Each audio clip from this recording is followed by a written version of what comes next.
But let's talk about the Diddy trial. So, so many celebrities continue to be name dropped during this explosive testimony in the Sean Diddy Combs trial. Whitney Houston's been named, Mike Myers, Mariah Carey, a few A-list stars who came up during the testimony during the third week of Diddy's sex trafficking and racketeering trial. Katt Williams has hinted that several major celebrities could be at risk due to their ties to Diddy. Now, Jay-Z and Beyoncé, the music industry's power couple, are drawing attention for noticeably distancing themselves from him. With Diddy's legal troubles mounting, rumors are swirling that he may be ready to expose them to protect himself. Will Diddy start snitching? He better. But the only thing I'm interested in him talking about is everything he knows about Kathy Coriana White. See, I know you know what happened to Corey. Diddy, I know that. You and Jay-Z down in Vegas in Tao with Claudia. Why don't you just talk about Kathy? That might help. That might help a lot. More on the Kathy White case later in the video. We'll dive into the Kathy White case later, but right now we're breaking down what Diddy's next move could be. With court docs and lawsuits piling up, will he name names to save himself or take the full fall? Big stars are tangled in this, from rappers to Super Bowl performers. One thing's clear, Jay-Z and Beyoncé are backing away fast. You've said it on several occasions yourself, Mrs. Carter. He taught you how to be a woman. He taught you how to be everything you are. Your beautiful husband. I don't even know how people kept straight faces when she was accepting that award and said, my beautiful husband. I'd like to thank my beautiful husband, my beautiful 3 children who are at home watching. Beautiful where? In his pockets? In his pockets? Because you can look at this Joe Camel looking gonna call that beautiful? It ain't his spirit, because it's nasty. It ain't his soul, because it's dark. He only cares about himself. He's selfish. And he's proving it right now. With all that's going on with Diddy. You go a whole year without making a comment. You don't say nothing. You totally go ghost, and then you wait until you are finally called out. And right before the avalanche comes, now all of a sudden, that's not your friend? What about your friend? Are they gonna let you down? Are they gonna be around? Yeah.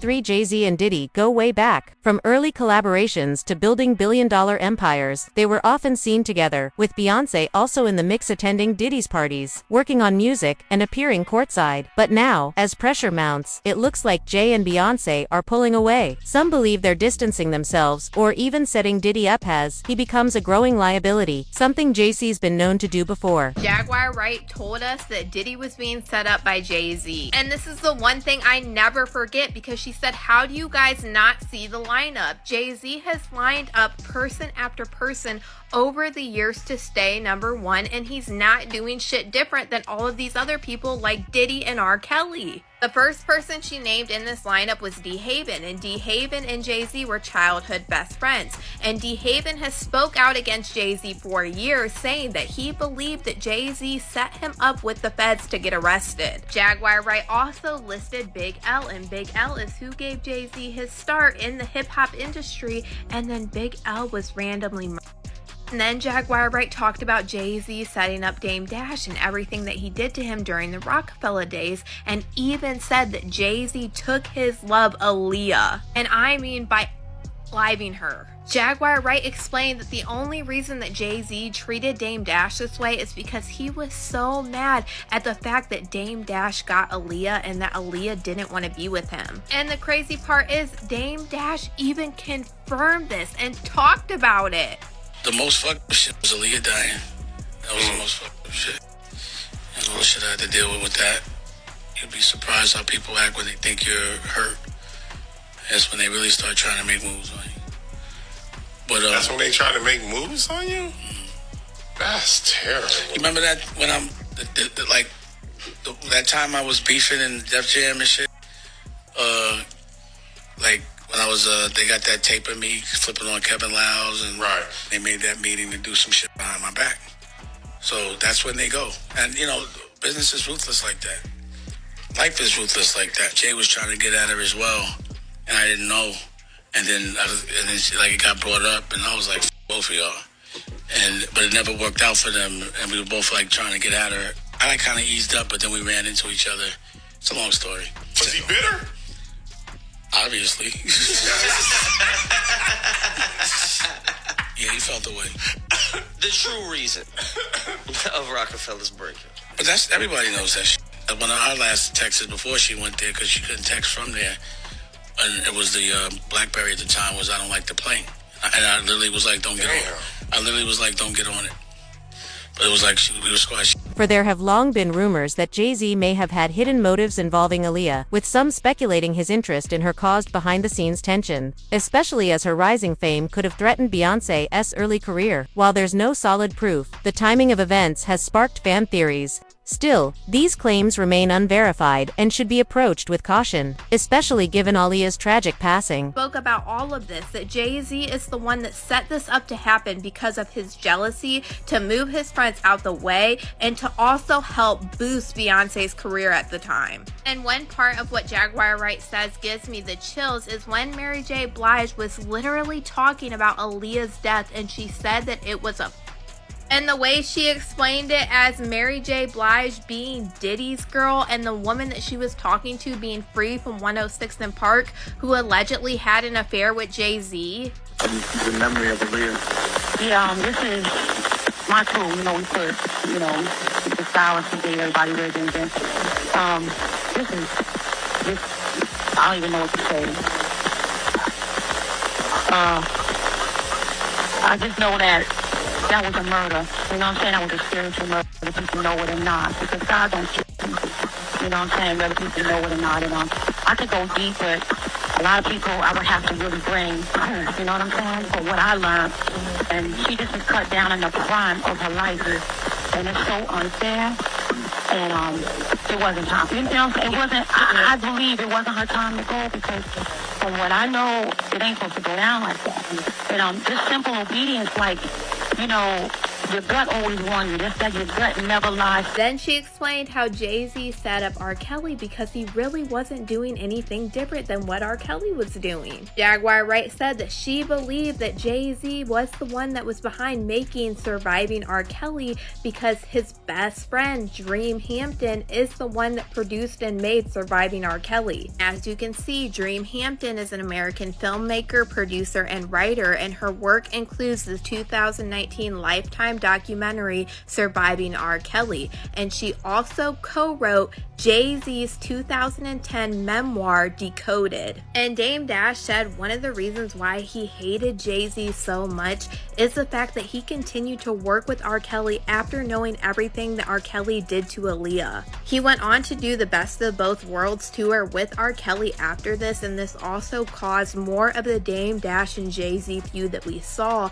And it was super weird because at the time, Jay-Z and R. Kelly made a song called Guilty Until Proven Innocent. He explains that Jay-Z is basically moving all of these people out of the way to stay number one, and she said you have to see it because he is no different than all of these other people like Diddy and R. Kelly. This is why Jaguar Wright thinks that Jay-Z is the one that set up Diddy, and that's why so many people are coming out against Diddy after so many years. Then, in December 2024, the situation escalated further when a lawsuit surfaced accusing both Diddy and Jay-Z of sexually assaulting a 13-year-old girl following the 2000 MTV Video Music Awards. The rapper Jay-Z has been accused of raping a 13-year-old girl back in 2000, allegedly along with Sean Diddy Combs.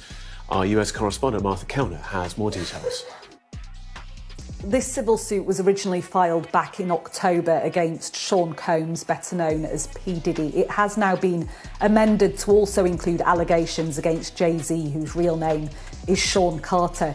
In this civil suit, a woman says that when she was a 13-year-old girl back in the year 2000, that she attended an after party for the MTV Video Music Awards, during which she says she was raped by Jay-Z and P. Diddy. She says that Jay-Z removed her clothes, pinned her down and her while P. Diddy and an unnamed female celebrity watched on. She says she was then raped by P. Diddy as Jay-Z and this female celebrity watched on once again.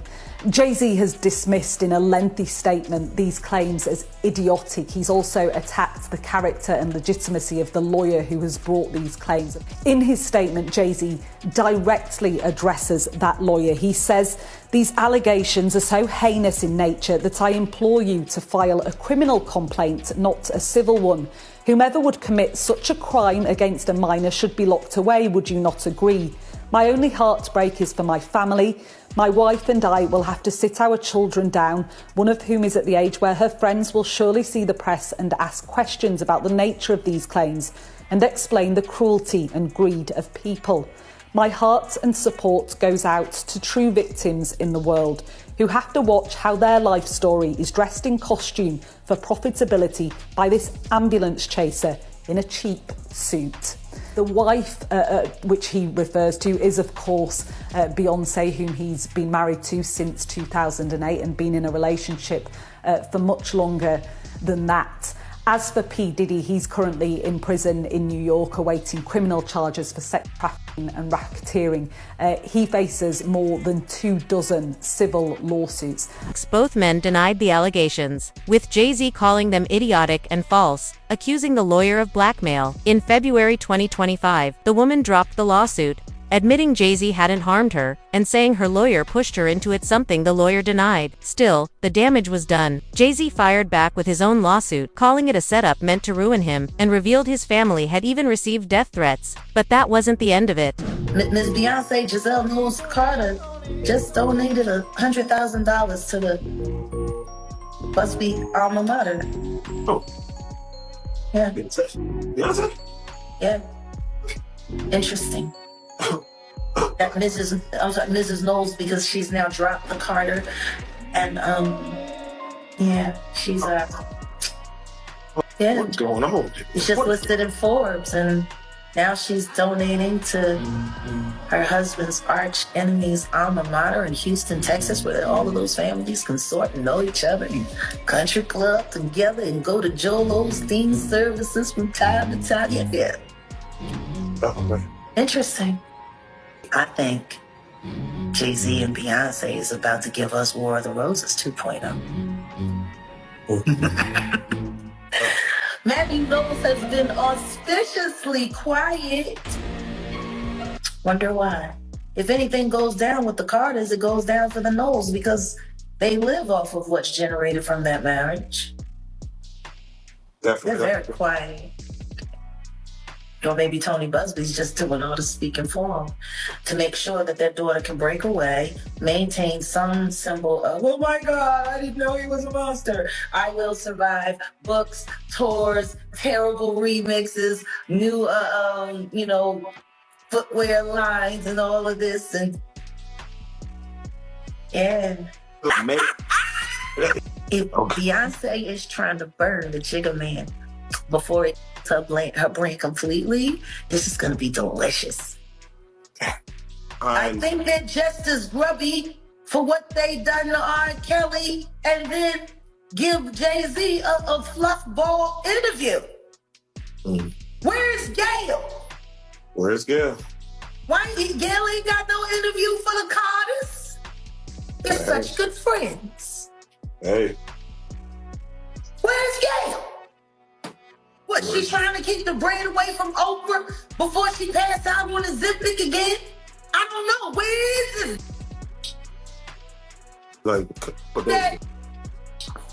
And her birthday. The 2025 Grammy Awards, fans noticed Jay-Z and Beyonce's bodyguard was unusually alert, sparking speculation that rising legal tensions were behind the added security. Then on April 1st, no joke, a new lawsuit dropped. Joseph Manzaro accused Diddy of assaulting him at a 2015 party, naming several stars as witnesses, including Jay-Z, Beyonce, LeBron James, and Emilio and Gloria Estefan. New Diddy accuser claiming he was sexually assaulted, raped, and humiliated at a freak-off party in Miami, and that other big stars saw him in rough shape. TMZ is all over this story. Branson Quirk joining us live. Now, Branson, let me get this right. This new Diddy accuser is basically claiming he was sexually assaulted at the freak-off party, and he claims that other celebrities were there as well.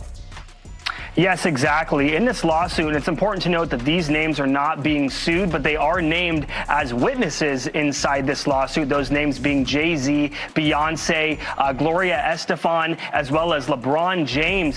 Just to paint you a little bit of a picture of this horrific lawsuit, a man by the name of Joseph Marzano, he claims that he had, in the beginning of this lawsuit, he claims that he woke up in a mansion, this is way back in April of 2015, in a mansion owned by Gloria and Emilio Estefan, and when he woke up not knowing how he got there, he was then led through a tunnel to Diddy's house, and we can confirm that Diddy, his home is nearby to Gloria and Emilio Estefan's home, and once he was through this tunnel, he eventually came across and claimed that LeBron James was walking by in a towel of sorts, saw him in rough shape, and said, someone's got to do something about this, and then continuing on through that, they ended up stripping his clothes. They put a demoralizing mask on him, a genitalia mask of sorts on his face to humiliate him. And then he claims that Beyonce and Jay-Z saw him in this mask, prompting Beyonce to then ask, why is there this man in front of me wearing this mask?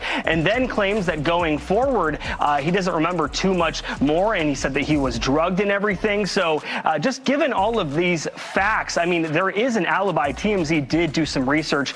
Jay-Z was actually in New York City on April 1st. So that kind of, combats this. And then going also to the claim that Jay-Z was there in general, and then the other people were there in general. It's just this lawsuit technically does sound like an April Fool's joke, but no, it is not. This is a real lawsuit filed by a real attorney, and this man claims that this did all happen.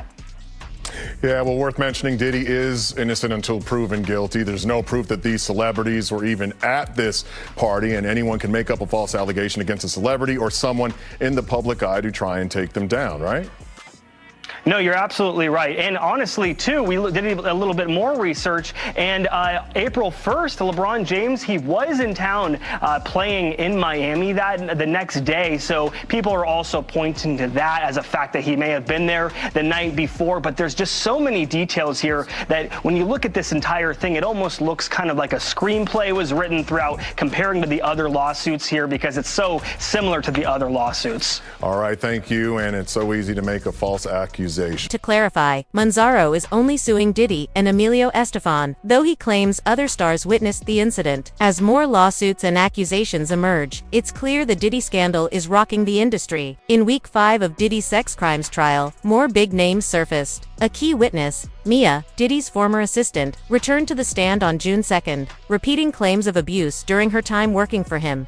Today, she testified about being by Combs. Asked to describe the relationship between Combs and Ventura, Mia responded, "It was a cycle of highs and lows, unequal and equal, toxic. I'd say abusive, like it was abusive towards her." On vacation in Turks and Caicos, Mia recalled Cassie Ventura running and screaming into her hotel room. She was screaming for help and saying, "You gotta help me, he's gonna kill me." Combs has pleaded not guilty to all charges. His defense team says any sexual encounters were consensual. If convicted, Combs faces the possibility of life in prison. That Sean Combs called her into the kitchen and forced his hand up her dress. And then later in Los Angeles at his house, she recalled sleeping in a bunk bed where she said Combs forbade anyone from locking doors. And she remembered waking up to the weight of him on her, and he forced himself inside her. It was quiet. Pin drop is a bit of a cliche, Eva, but that was the kind of attention that everyone was paying as she was describing these harrowing moments. Mia also described Cassie Ventura as like a sister. She said she was around Cassie and Combs a lot. What did she say she saw? Yeah, and in fact, she said that Sean Combs threatened to tell Cassie about these alleged assaults, so she would effectively lose her friends. That was the kind of environment that she was seemingly living in. But she was on vacation, she said, in Turks and Caicos when Cassie Ventura came screaming into her hotel room, and saying she's got to help me. She remembered Cassie otherwise being chill and calm, and this she recalled was a terrified type scream. She remembered another time where the two of them had to escape from Sean Combs after something happened. They grabbed paddle boards and paddled out to sea to get away from him, leaving him ranting and raving and following them on the beach. But Eva, think of this entire scene. She says that as his personal assistant, she was made to sit in the bathroom with him while she's on the toilet, was made to be in his closet, where she said another sexual assault occurred when he forced himself in her mouth. And so she felt like he was the king. She had nowhere to go. Jurors saw texts between Mia and Diddy, including a 2019 message referencing R. Kelly, whom she called a nightmare figure. Diddy's team used the texts to downplay her abuse claims, as Diddy faces charges similar to R. Kelly's. Their ties and Jay-Z's past collaborations with both that to the growing web of connections. I know you mentioned the best of both worlds with R. Kelly. Have you maintained any type of contact with R. Kelly since? We spoke, like, you know what I'm saying, we spoke a couple times, but I don't really want to be like, I know he's getting calls from everywhere, and you know, some people really concerned, some people just want to be nosy. They want to know what's going on in the guy's life. You know, I don't want to be another person like that. You know what I'm saying? Like, I mean, you know, got love for the dude. You know, I mean, if he's guilty, I just hope and pray that he get help. If he's not, I wish everybody, you know what I'm saying, everybody embrace him, you know, and whatever. You know what I'm saying? But our contact is just sparse. Okay. Were you, as a solo artist, were you concerned about that whole ordeal affecting you the next time you came out with this album? I was not concerned for my career, like as far as an artist. I know, like, I mean, I wasn't there. You know what I'm saying? Like, I know that. Like, I know I ain't have nothing to do with that. So, you know, the alleged incident, you know what I'm saying? So, it was just, I was more so, if the one word, that one feeling that I could, you know, I think about when I think about the album is just like blown opportunity. You know what I'm saying? It's just like, it's like, what we did with the album as far as, like, we was in the process of touring. Like, we was putting together a show, like a show, like a 2 hours straight. Like, you do 3 songs, run on stage. I'm gonna do 3 songs, run on stage. We're gonna change the set. Then we gonna come back and do Fiesta together. Then we gonna come do this one again. You know what I'm saying? It would have been something real creative, and that's the whole reason why that album came together. Was let's do something creative and new that nobody really done before, is bring these two genres of music together and make something really crazy, and then go out on tour and make history. We'd probably be in Europe right now.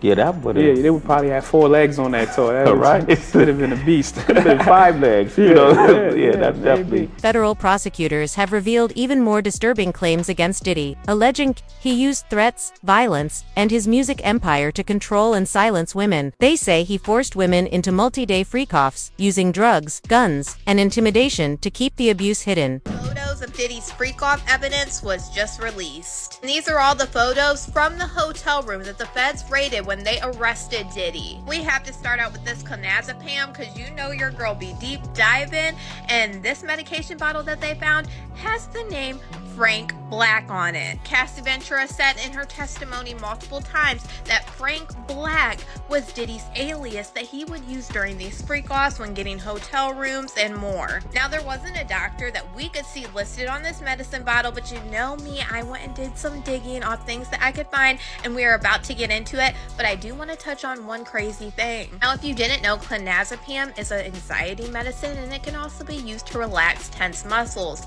But this freaks me out, because if you remember, in Cassie Ventura's statement, she said how she would get so anxious before these freak-offs, sometimes she would even vomit during them, and Diddy would tell her to continue. This made me think of Diddy's ex-assistant, Philip Pines, who was on the fall for Diddy, who said that it was his job to set up these freak-offs, who released text messages between him and Christina Korm, voice memos for Diddy, and even admitted that he testified to the grand jury. In the text messages that he released, This is one of the substances that Christina Korm would ask him to bring Diddy. And I'm cooking, just stay with me. So on this bottle it says 2811 Wilshire Boulevard Suite 610. Now it seems like Diddy got this medicine prescribed to him under the alias Frank Black from Lifespan Medicine, because this is the same address, Suite 610. When you look up Lifespan Medicine, it shows that they have a holistic doctor, and keep this in mind. You guys know I stayed in the court dockets way before this trial even started,